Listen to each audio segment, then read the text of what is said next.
तानाशाह जिनपिंग का हर हथकंडा होगा फेल। एलएसी पर इस बार होगा चीन का पक्का इलाज। इस बार बिना हथियारों के ही चीन को फोड़ेगा भारत। दुश्मन चीन को लेकर मोदी सरकार के धमाकेदार 4 फैसले। दोस्तों, चीन भारत के कई मामलों से तिल मिलाया हुआ है और अब भड़ास निकालने के लिए प्लान तैयार कर रहा है। गलवान में भारत के हाथों में पिटकर पहले ही उसकी भद पिट चुकी है। फिर पेंगोंग में उसके कर्नल ने हजारों चीनी सैनिकों के साथ भारतीय सेना को पीठ दिखाकर भागने के चलते उसकी ओर बेइज्जती हुई। उसके बाद ताइवान मामले में भी चीन सिर्फ मिसाइल भी फायर कर पाया और कुछ नहीं कर पाया।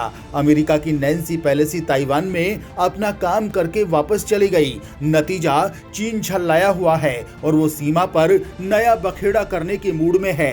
इसलिए चीन को लेकर मोदी सरकार और भारतीय सेना फुल अलर्ट पर है। दोस्तों, सीमा पर चीनी सैनिक अब वापस तनाव वाली जगहों की ओर मुंह कर चुके हैं और भारतीय सुरक्षा एजेंसियों ने चीन की करतूतों पर पक्की नजर रखी हुई है। दोस्तों, हालांकि चीन भारत का कुछ भी नहीं बिगाड़ पाएगा, क्योंकि मोदी सरकार और भारतीय सेना ने मिलकर पहले ही चीनी हरकतों का इलाज फिक्स कर लिया है। भारत ने चीन को लेकर 4 बड़े फैसले लिए हैं, जिसके बाद चीन की हुकूमत भी सदमे में है। ऐसे में सवाल है कि चीन के खिलाफ क्या आर पार की लड़ाई करने वाला है भारत ऐसा क्या करने वाला है कि जिससे बिना हथियारों के ही चीनी सेना भागती नजर आएगी। अमेरिका के हजारों जवान मोदी सरकार के एक इशारे पर क्यों आए एलएसी के पास? चीन और पाकिस्तान को किस तरह से भारत अपने नए जाल में फंसा रहा है? 14,000 फीट की ऊंचाई पर भारत चीन के खिलाफ क्या एक्शन लेने वाला है? दोस्तों, इन सारे सवालों के जवाब हम एक एक करके देने वाले हैं, तो वीडियो के आखिर तक बने रहिए। और वीडियो पर यदि आपको कोई राय रखनी है तो वीडियो के नीचे कमेंट में लिखकर हमें जरूर बताएं। तानाशाह जिनपिंग की साजिशों पर फिरेगा पानी। मोदी ने ड्रैगन को तबाह करने के लिए 4 बड़े फैसले लिए। दोस्तों, इस बार चीन को लेकर कई नीति पर भारत काम कर रहा है। भारत सांप के फन को पहले ही कुचलने के मूड में है और इसके लिए भारत ने चीन के खिलाफ दनादन कई फैसले लिए हैं, जिन्हें हम एक एक करके बताने वाले हैं। सबसे पहले जानते हैं कि चीनी सेना को धकेलने के लिए भारत और अमेरिका ने क्या प्लान बनाया है। 14,000 फीट की ऊंचाई पर नया धमाका, भारत और अमेरिका के जवानों की नई योजना। दोस्तों, एलएसी पर चीनी सेना एक बार फिर से अग्रेसिव मोड में आ रही है, जिसे पहले ही कुचलने के लिए भारत और अमेरिका ने एक ऐसा फैसला लिया है जिससे चीन को फिर मिर्ची लग सकती है। खबर है कि भारत और अमेरिका की सेनाएं इसी महीने एलएसी के करीब उत्तराखंड की ओली में हाई अल्टीट्यूड मिलिट्री एक्सरसाइज करने जा रही हैं। भारत और अमेरिका की सेनाओं के बीच साझा युद्धाभ्यास का ये 15वां मौका है। दोस्तों, कहने भर को ये युद्धाभ्यास है, बल्कि ये चीन के खिलाफ भारत और अमेरिका की संयुक्त रणनीति है। अब अमेरिका और भारत की दोस्ती से पहले ही चीन तिल मिलाया रहता है। ऐसे में ये मिलिट्री एक्सरसाइज उसके लिए एक बड़ा मैसेज है। उत्तराखंड का ओली करीब 10,000 फीट की ऊंचाई पर है और यहां से लाइन ऑफ कंट्रोल यानी एलएसी करीब 100 किलोमीटर की दूरी पर है। उत्तराखंड से सटी एलएसी भारतीय सेना के सेंट्रल सेक्टर का हिस्सा है। यहां पर एलएसी का बाड़ोहती इलाका भारत और चीन के बीच लंबे समय से विवादित रहा है। पिछले 2 साल के दौरान जब पूर्वी लद्दाख में दोनों देशों की सेनाओं के बीच तनातनी चल रही थी, तब इस इलाके में भी चीन की सैन्य गतिविधियां बढ़ने की खबरें लगातार आती रहती थी। यही वजह है कि भारत और अमेरिका के बीच होने वाली मिलिट्री एक्सरसाइज बेहद अहम हो जाती है। एलएसी से सिर्फ 50 किलोमीटर दूर नया एयरफील्ड तैयार कर रहा भारत। दोस्तों, चीन के खिलाफ दूसरी बड़ी खबर है कि भारत दुश्मन को उसी की भाषा में जवाब देते हुए चीनी सीमा से बस 50 किलोमीटर दूर एक नया एयरफील्ड तैयार करने जा रहा है। बताया जा रहा है कि जब ये एयरफील्ड अपग्रेड कर दिया जाएगा तो भारतीय वायुसेना की ताकत कई गुना बढ़ जाएगी। किसी भी संकट से निपटने के लिए उसका रेस्पॉन्स टाइम काफी कम हो जाएगा। ऐसे में समय रहते दुश्मन को सबक सिखाया जा सकेगा।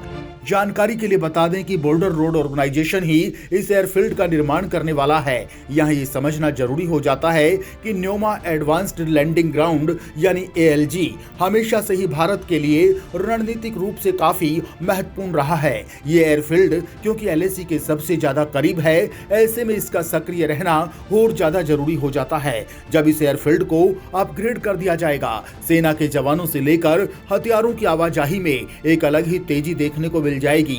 वायुसेना के अत्याधुनिक एयरक्राफ्ट भी लगातार गश्त लगाते दिख जाएंगे। ऐसे में चीन पर एक पैनी नजर बनाए रखना आसान रहेगा और उसकी हर साजिश का समय से पहले पता चल जाएगा। बिना हथियारों के ही पिटेगी चीनी सेना, भारतीय सैनिक ले रहे हैं जूडो कराटे की ट्रेनिंग। चीन के खिलाफ एक और खबर यह है कि LAC पर तैनात भारत तिब्बत सीमा पुलिस यानी ITBP 2020 की गलवान घाटी झड़प जैसी प्रतिकूल स्थितियों से निपटने के लिए अपने जवानों को नई निरस्त्र आक्रामक युद्ध तकनीक का प्रशिक्षण दे रही है। गलवान घाटी में हुई झड़पों में चीनी सेना ने भारतीय सैनिकों पर धारदार हथियारों से हमला किया था। ITBP के प्रशिक्षण में मार्शल आर्ट की विभिन्न तकनीक जैसे कि जूडो, कराटे और क्राव मागा के 15-20 अलग अलग युद्धाभ्यास शामिल हैं। ITBP के अनुभवी प्रशिक्षक करीब 3 महीने तक चलने वाला ये प्रशिक्षण दे रहे हैं। दुहन चंडीगढ़ से करीब 25 किलोमीटर दूर भानु में स्थित मूल प्रशिक्षण केंद्र BTC की अगुवाई करते हैं। चीन ने भारतीय सैनिकों पर बर्बर हमला करने के लिए पत्थरों, नुकीली छड़ों, लोहे की छड़ों और एक प्रकार की लाठी क्लब का इस्तेमाल किया था। भारतीय सैनिकों ने जून 2020 में गलवान में LAC पर भारतीय सीमा की ओर से चीन द्वारा एक चौकी स्थापित करने का विरोध किया था। इन झड़पों में भारत के 20 सैनिक शहीद हो गए थे, जबकि चीन ने अपने 4 सैनिकों के मारे जाने की बात स्वीकार की थी। यहां प्रशिक्षण पर नजर रख रहे एक वरिष्ठ अधिकारी ने कहा कि निरस्त्र युद्ध तकनीक में सैनिकों को अपनी ताकत का इस तरीके से इस्तेमाल करने का प्रशिक्षण दिया जाता है ताकि विरोधियों को करारा जवाब मिले।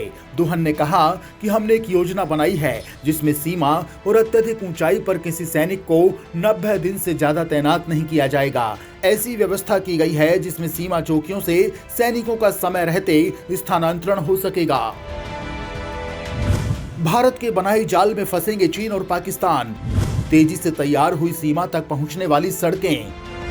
चीन को लेकर बड़ी खबर यह है कि LAC पर चीन अगर नया पंगा शुरू करता है तो उसे जवाब देने और तुरंत ही अपने सैनिकों को युद्ध स्थल तक पहुंचाने के लिए भारत सीमा तक पहुंचने वाली सड़कों की कनेक्टिविटी को बढ़ाने के लिए नए ब्रिज भी तैयार कर रहा है। भारत के प्लान के मुताबिक 2023 तक सीमावर्ती राज्य में सीमा पर और वहां तक पहुंचने के लिए 272 सड़कों के निर्माण का लक्ष्य रखा गया है और जिसके लिए काम तेजी से शुरू है। भारत ने दुर्बुक शोक वेगी ओल्डी तक 256 किलोमीटर लंबी सड़क तैयार करके चीन को इस कदर परेशान कर दिया कि उसे उस सड़क पर ताक झांक के लिए गलवान तक आना पड़ा और फिर पूर्वी लद्दाख में तनाव का दौर शुरू हुआ। इस निर्माण की फेहरिस्त में भारत द्वारा नए 75 प्रोजेक्ट भी बनकर तैयार हो गए हैं, जिन्हें रक्षा मंत्री राजनाथ सिंह देश को समर्पित करेंगे। इसके अलावा भारत म्यांमार बॉर्डर पर 151.15 किलोमीटर की सड़कें बनी और भारत बांग्लादेश बॉर्डर पर 19.25 किलोमीटर की सड़कें तैयार की गई हैं। वहीं चीन पूरे तिब्बत में सड़कों का जाल बिछाने में जुटा है। भारत के DSDBO रोड के चलते अक्सई चीन तक भारत की पहुंच आसान होने के खौफ के बाद उसने नया हाईवे CG-95 बनाने की तैयारी कर ली है। अक्सई चीन से ये दूसरा हाईवे LAC के बेहद करीब से निकलेगा, क्योंकि हाई एल्टीट्यूड एरिया और खास तौर पर सीमावर्ती इलाकों में सड़क निर्माण अलग अलग मायने में चुनौतीपूर्ण है। लेकिन कोविड और मौसम की तमाम दुश्वारियों के बावजूद भारतीय सेना का काम जारी रहा है। खैर दोस्तों, इस पूरे मामले में आपकी क्या राय है, कमेंट बॉक्स में जरूर बताएं।